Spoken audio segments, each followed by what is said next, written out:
नमस्कार, आप देख रहे हैं नेक्सन स्पोर्ट्स और मैं हूं लव कुमार। हमारे खास अपडेट में आपका स्वागत है। भारत और ऑस्ट्रेलिया का कल आखिरी और डिसाइडर वनडे मैच दिल्ली में खेला जाना है। ये डिसाइडर मैच इस वजह से हो गया क्योंकि 5 मैचों की वनडे सीरीज में भारत और ऑस्ट्रेलिया 2-2 से बराबरी पर आ चुकी हैं। आपको बता दें कि शुरुआती जो 2 मुकाबले थे वो टीम इंडिया ने जीते। लो स्कोरिंग दोनों मैच थे। पहले मैच में ऑस्ट्रेलिया पहले बल्लेबाजी करते हुए 236 रन बनाए। टीम इंडिया को 237 रन बनाने थे। शुरुआत बेहतरीन तरीके से नहीं होने के बावजूद भी टीम इंडिया ने आसानी से चेस कर लिया। जो पहला वनडे मुकाबला था 237 रन बना लिए। केदार जाधव और महेंद्र सिंह धोनी की वहाँ पे मजबूत साझेदारी दिखी थी 141 रनों के बावजूद, और वहाँ पे टीम इंडिया ने बड़ी आसानी से वो मैच जीता। और उसके बाद जो दूसरा वनडे मुकाबला खेला गया नागपुर में, वहाँ पे टीम इंडिया पहले बल्लेबाजी करने उतरी थी और 250 रन बनाए टीम इंडिया ने। ऑस्ट्रेलिया को जीत के लिए 251 रनों की जरूरत थी, लेकिन भारतीय गेंदबाजों की बदौलत ऑस्ट्रेलिया ये मैच ना जीत सकी और 8 रनों से ऑस्ट्रेलिया ने मैच गंवाया। लेकिन उसके बाद ऑस्ट्रेलिया ने शानदार तरीके से वापसी की। तीसरा मैच आपको याद हो जो रांची में खेला गया, वहाँ पे ऑस्ट्रेलिया ने बेहतरीन तरीके से बल्लेबाजी की, 313 रन स्कोर बोर्ड पे लगाए और भारतीय टीम को जीतने के लिए 314 रन चाहिए था। वो मैच महत्वपूर्ण था क्योंकि अगर ऑस्ट्रेलिया वो मैच गंवा देती तो वो सीरीज से बाहर हो जाती। लेकिन जिस तरीके से ऑस्ट्रेलिया ने बल्लेबाजी की थी उससे भी शानदार तरीके से गेंदबाजी की और भारतीय टीम 281 पर ही ऑल आउट हो गई। और उसके बाद जो चौथा मुकाबला मोहाली में खेला गया, जहाँ पे उम्मीद थी फैंस को भी कि यहाँ पे टीम इंडिया मैच जीतकर सीरीज पर कब्जा कर लेगी, और भारतीय टीम ने जिस तरीके से पहले बल्लेबाजी करने उतरी और जिस तरीके से बल्लेबाजी देखने को मिली, 358 रन स्कोर बोर्ड पे लगाए, तो वहाँ से फैंस को उम्मीद हो गई थी कि अब ये ऑस्ट्रेलिया टीम में इतनी कैपेसिटी नहीं है कि ये 359 बना के मैच को जीत ले। लेकिन जिस तरीके से ऑस्ट्रेलियाई टीम की बल्लेबाजी दिखी, भारत का कोई भी गेंदबाज नहीं चल सका अगर जसप्रीत बुमराह को छोड़ दे। जसप्रीत बुमराह ने 3 विकेट निकाले और बाकी कोई भी गेंदबाज यहाँ पे सक्सेसफुल नहीं हुआ। खास तौर पे अगर स्पिनर्स की बात करें तो दोनों स्पिनर्स खेल रहे थे हमारे फुल टाइमर युजवेंद्र चहल और कुलदीप यादव, लेकिन दोनों की गेंदबाजी उतनी काबिलियत नहीं दिखी वहाँ पे जिस तरीके की उनकी गेंदबाजी पहले देखी हमने। और इसके पीछे जो सबसे बड़ा फैक्ट रहा वो कि उस ग्राउंड पे बहुत ज़्यादा ड्यू फैक्टर देखने को मिला, जिसकी वजह से ग्रिप नहीं हो रहा था। तो यहाँ पे गेंद सीधे बल्ले पे जा रही थी और ऑस्ट्रेलियाई बल्लेबाजों ने शानदार तरीके से बल्लेबाजी दिखाई वहाँ पे। पहले पीटर हैंड्सकॉम्ब, उसके बाद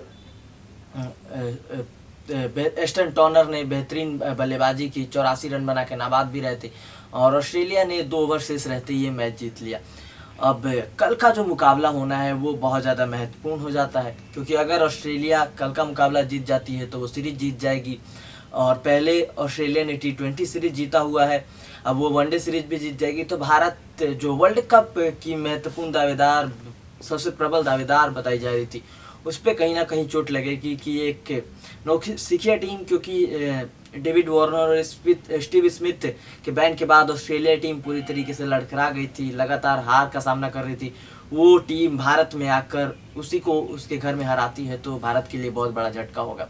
कल का मैच महत्वपूर्ण है और यहाँ पे बदलाव की भी लगातार बातें होती रहती हैं और इसी बदलाव में जो बात सबसे बड़ी सामने आई है यहाँ पे कि क्या अंबती रायडू जो चौथा वनडे मुकाबले नहीं खेल रहे थे, क्योंकि लगातार 3 मैच का उन्हें मौका दिया गया था, तीनों में उनके प्रदर्शन बेहद ज़्यादा निराशाजनक रही थी, जिसके बाद उन्हें चौथे मैच से बाहर बिठा दिया गया था। क्या उनको मौका मिलेगा? जो खबरें सामने आ रही हैं और जो स्थितियाँ यहाँ पे हैं उसके हिसाब से हम कह सकते हैं कि अंबती रायडू को 5वें मैच में मौका मिलेगा, क्योंकि केएल राहुल बैकअप ओपनर के तौर पे वर्ल्ड कप के लिए देखे जा रहे हैं। 1 मैच उन्होंने खेला इस सीरीज के दौरान और बल्लेबाजी उतनी खास नहीं रही, लेकिन ठीक है, अगर कल का मैच वो नहीं भी खेलते हैं तो वो वर्ल्ड कप में बैकअप ओपनर के तौर पे जा सकते हैं, क्योंकि यहाँ पे आपके पास कोई ऑप्शन भी नहीं बचता है केएल राहुल के अलावा कि किसी और खिलाड़ी को आप बैकअप ओपनर के तौर पे ले जाओ। लेकिन कल टीम इंडिया ये मैच गंवाना नहीं चाहेगी।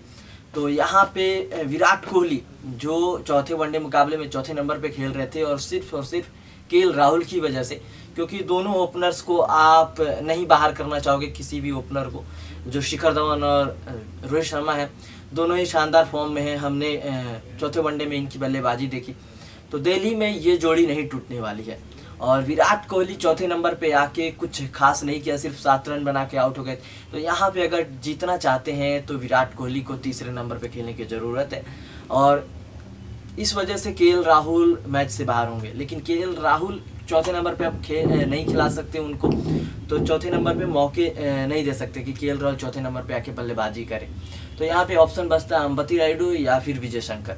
विजय शंकर को टीम 7वें नंबर से इस वजह से भी चौथे नंबर पे नहीं लाएगी, क्योंकि फिर आपके पास ऑप्शन गेंदबाजी की कम हो जाएगी। आप रविंद्र जडेजा को टीम में शामिल नहीं करने की सोच सकते, क्योंकि फिर से वही फैक्टर आएगा कि आप 3 स्पिनर लेके उतरेंगे, और अगर ड्यू हुई और आपको बाद में गेंदबाजी यहाँ पे करना पड़ गया तो आपकी फिर मुश्किलें खड़ी हो जाएंगी। चाहे आप स्कोर बोर्ड पे 350 फिर से लगा दो, आपको हार का सामना करना पड़ सकता है। तो आपके पास गेंदबाजी में ऑप्शंस ज़्यादा नहीं बचेंगे, तो रविंद्र जडेजा को आप 5वें वनडे मैच में शामिल नहीं करोगे। तो इसी वजह से विजय शंकर 7वें नंबर पे बल्लेबाजी करेंगे। तो चौथे नंबर पे आपके पास मौजूदा जो विकल्प है, यहाँ पे सिर्फ एक ही विकल्प है कि आप अंबती रायडू को मौका दें। लेकिन अंबती रायडू को यहाँ पे आप मौका देते हैं तो टीम इंडिया के हारने के जो चांसेज हैं वो बढ़ेंगे, क्योंकि अगर आपके जो 3 सबसे महत्वपूर्ण बल्लेबाज हैं, रोहित शर्मा, शिखर धवन और विराट कोहली, ये तीनों नहीं चलते हैं तो फिर आप नीचे भरोसा नहीं कर सकते, किसी भी खिलाड़ी पे नहीं कर सकते। ना ऋषभ पंत पे कर सकते हो, ना अंबती रायडू पे कर सकते हो, ना विजय शंकर पे कर सकते हो। अगर आपको चेस करनी भी हुई तो 350 अगर ऑस्ट्रेलिया ने पहले बल्लेबाजी करते हुए लगाए, 300 भी लगाए, और शुरुआत में ये तीनों विकेट अगर गिर गए तो ये तीनों बल्लेबाज आपको मैच जिताकर नहीं दे सकते।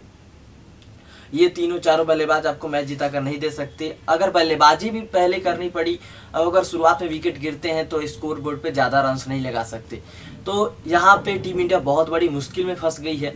या तो आप सेम प्लेइंग 11 के साथ खेलो, तो विराट कोहली पे सस्पेंस है कि क्या वो चौथे नंबर पे बल्लेबाजी करेंगे, उस लय में कर सकेंगे कि नहीं कर सकेंगे। तो यहाँ पे टीम इंडिया के पास मौके भी बहुत कम है, क्योंकि आपके पास वर्ल्ड कप से पहले ये सिर्फ आखिरी मुकाबला है, और देखना होगा कि टीम मैनेजमेंट क्या फैसला लेता है। तो जो भी अपडेट्स होंगे इंडिया ऑस्ट्रेलिया से रिलेटेड, उसके साथ हम बने रहेंगे।